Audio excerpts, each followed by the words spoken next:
And good morning from our ongoing adventures in Salzburg, Austria. Now, to be truthful, every day in RV is a little bit like an adventure. Today we're going to try and do a little bit more, I don't know, day in the life type stuff.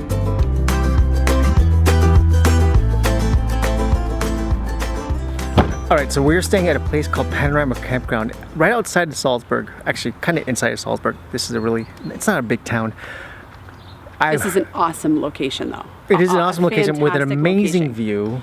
And you can walk down the hill and catch a bus right into the city center. But the most fabulous part of all are the showers. Now we haven't stayed at too many campgrounds, but we'll update you along the way if this still rates as #1. The showers are big and clean and hot, and you don't have to push the button to keep the water on. It just goes. It's amazing. This is something else.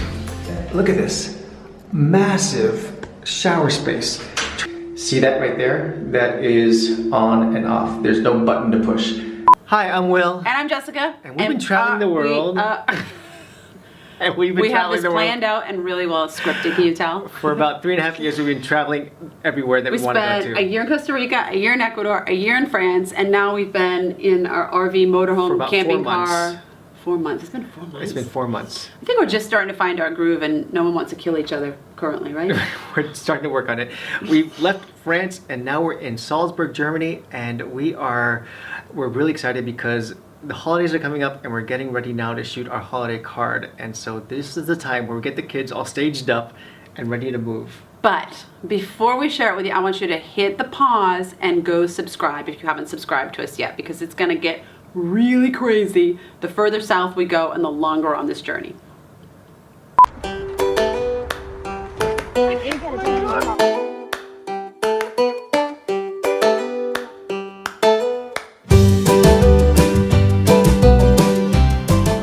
I am thankful for saucisson, cheese, and the sun.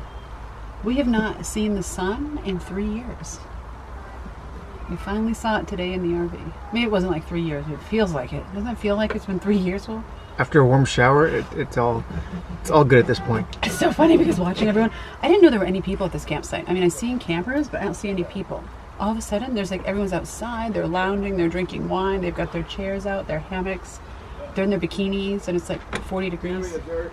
So do you ever get that feeling where after it's rained for like a week, that the day that it gets sunny and the day that it turns clear, you just want to go out there and celebrate? And essentially everyone now is, because it's not raining and it's sunny, even though it's cold, it's kind of like in the 50s, but everyone's out there enjoying this place. And I feel like the first day of summer because I'm so excited. Looking at the weather forecast for the next like 5 days, there's nothing but sun in the forecast. So we're going to do our best to get out there and explore, because we have a lot of time to catch up and a lot of road to catch up on as well. So we're gonna try and enjoy as much as we can of the sun before it turns nasty. It's sunny! It's sunny! I'm so happy!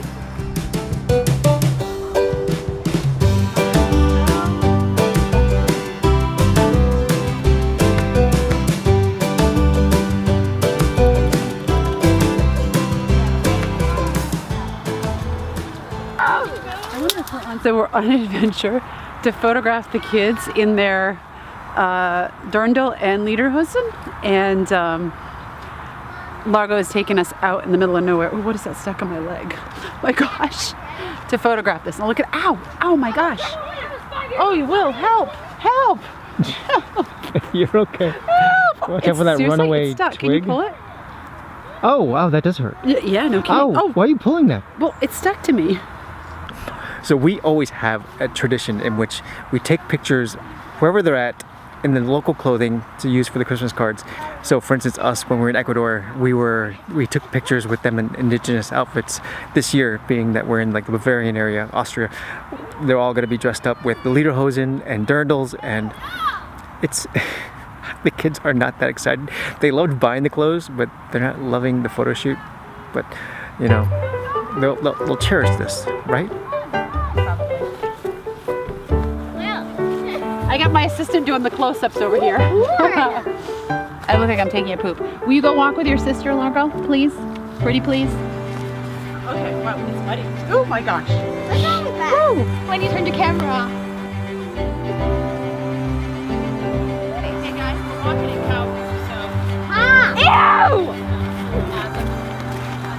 So Avalon did an amazing job of organizing this tour. We were a little concerned when she said she was organizing it all. Well, she likes candy. She's really drawn to yarn shops. Sometimes toy shops, book shops. I mean, you can only tour so many of those, right? But she picked some really cool spots. She did a fabulous job. I mean, a really great, amazing job. She did her research. She researched other tour companies to see what they were doing. She went to TripAdvisor. I think she might have even reached out to some locals. And then the highlight was essentially the residence plots at the end where she took us to, where we were just blown away. And again, we didn't have enough time there. We had to leave because Largo had class before we finished, But what would your kids take you to? Yeah, where would they take you? Like if you gave them complete reign and you said, okay, I want some educational, cultural, adventure stuff, and then you can pick one wild card place, what would it be?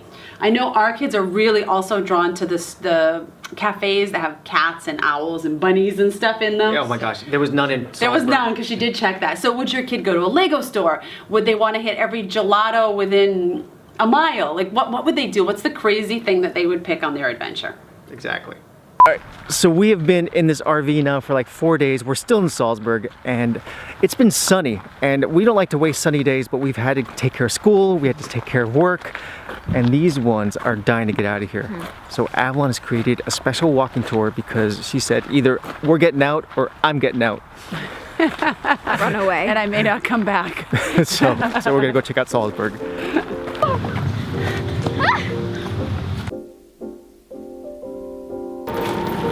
You ready to get on the bus?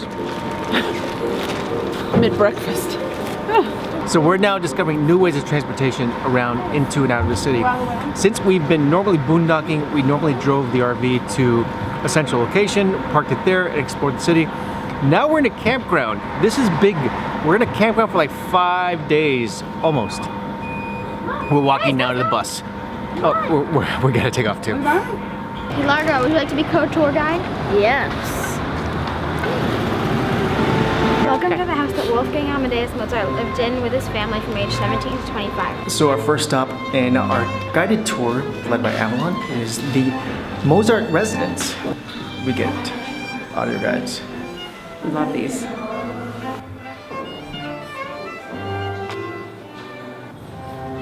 Okay, so what we learned so far is that Mozart was like this rock star god. He was avant-garde. He was ahead of his time.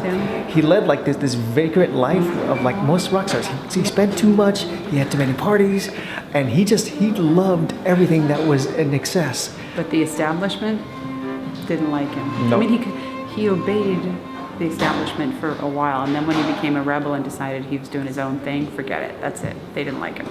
Kind of like us in traveling. Kind of like most artists. Exactly. If you collect rubber duckies, Austria is the place to come. All right, I'm giving the Mozart Museum a thumbs up. It was small, manageable, good headsets, lots of information, it's moderately interactive. And it had free Wi-Fi. We downloaded all of our apps and we updated our software update, and everyone took a poop, so. We did that too. I also downloaded the entire Mozart collection on my iTunes collection. There's a lot of good Wi-Fi in here. All weekend, all day, all hours.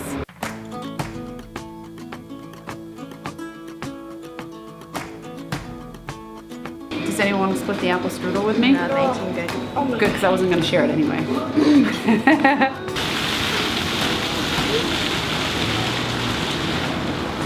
I have come to the conclusion that a strudel a day keeps the doctor away. Because there's apples in it. I think did the Sound of Music make strudel come to life? It might have, because you find it in every shop here. Just go in and say, do you have strudel? They're like, oh yeah, it's here. Yeah. Oh. That's kind of gross. That's kind of videoing you chewing. Next stop on our Avalon Swirl custom walking guide of Salzburg, Steingasse, the naturally protected stone alley connecting Salzburg to important trade routes, securing it as a major salt hub for local mines. The most notable person to live on Steingasse was Joseph Moore, who lived in house number 9, where he wrote the lyrics to the Christmas song Silent Night. That's very good reading, Jessica. It was leaving out all the typos. Gosh, there's a lot of typos on this thing. We're walking down the Mozart Bridge, and this is essentially a pedestrian bridge. It's kind of cool. It goes over the river, and it's a bridge.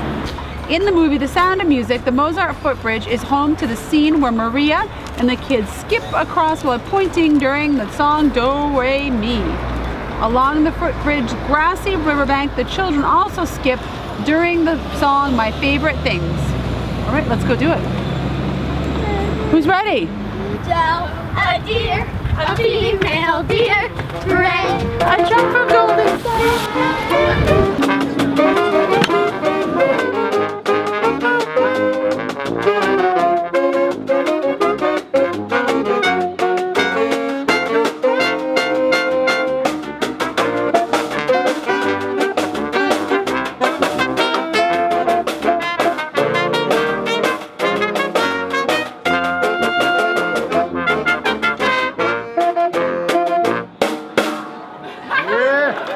Thank goodness it's finally warm.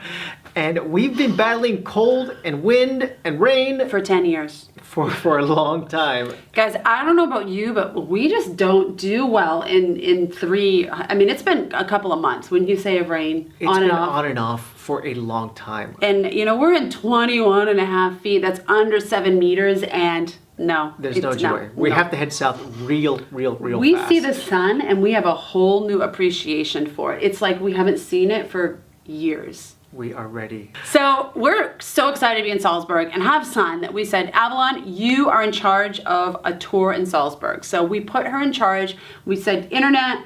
I think we gave her a very small budget. We wanted to do it as unlimited, very small funds. We said that you can go ahead and cobble someone else's tour as long as you make it your own. Yeah, and make it unique. And she did that. She did. We saw a lot of Salzburg. We didn't see it all because She actually had more stuff on the list, but we couldn't tackle the entire list because we ran out of time. We're really I know slow. we're slow. We get distracted. We talk to locals. We eat strudel. We eat a lot of strudel.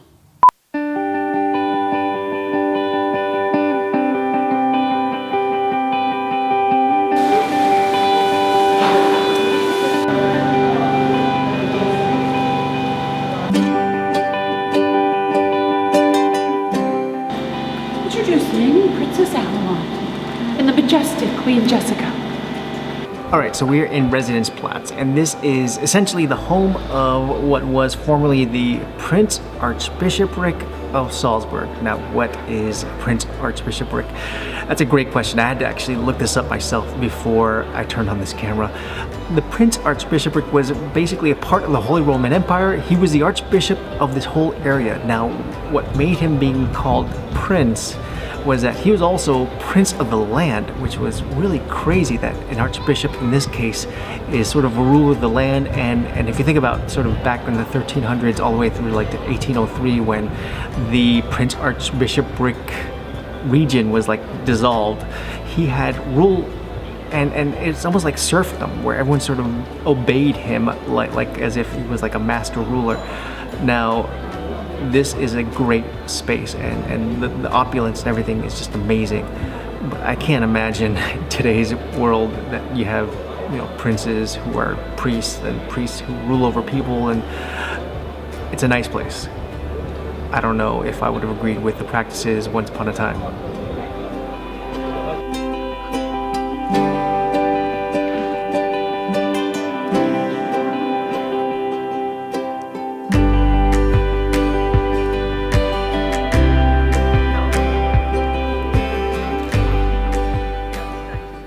We're here waiting at this point for Largo's class to finish. We had to take a break from the museum. Actually, we're still at the museum because in the middle of a Friday afternoon, sometimes Will's nap. it's not just that. We have to take off for class, and at this point, since we're traveling and his class is online, we don't really get to like stop and get into a classroom. So wherever we're at, if it's quiet and there's Wi-Fi, that's instant classroom for us. Yeah, we don't normally school on Fridays or Thursday afternoons, but we're not going to let a class stop our adventuring. So not only is he taking a class online, but he's taking it in different locations all over Europe. And there's Wi-Fi here at the museum, so we're just hopping on that. It sounds crazy, right? Those of you watching it, you're like, this sounds crazy. Well, this time we remembered all the art supplies, but we forgot water and we forgot the headphones. It's really hard to keep it all together on a Friday. But he's holding up pretty well. Yeah, can you hear the class? It's pretty fun. And no one's kicked us out yet, so. You know how museums are quiet. We're in the lobby, don't worry. You see what I'm doing, but I don't want to see them in your painting necessarily. Okay, so that is it for the museum. We saw a lot of rooms. We saw a lot of spaces. I don't know. What do you think, Avalon? Was it fun? Yeah. Okay, so what's next on the tour? Nothing. What do you mean nothing? That's it. This is your tour. We This ran is out your of time. chance. This is your grand entrance into tour planning. You got nothing? We ran out of time. Oh, but by the way, the tour costs $10 per person. Pay up. We'll see you next time. Bye. Dad. How's it feel to be a prop for mommy's photographic whims? Boom. Yeah, that good, huh? Hey. Largs, don't. That'll Mom. hurt. Largo, don't do that. That can hurt.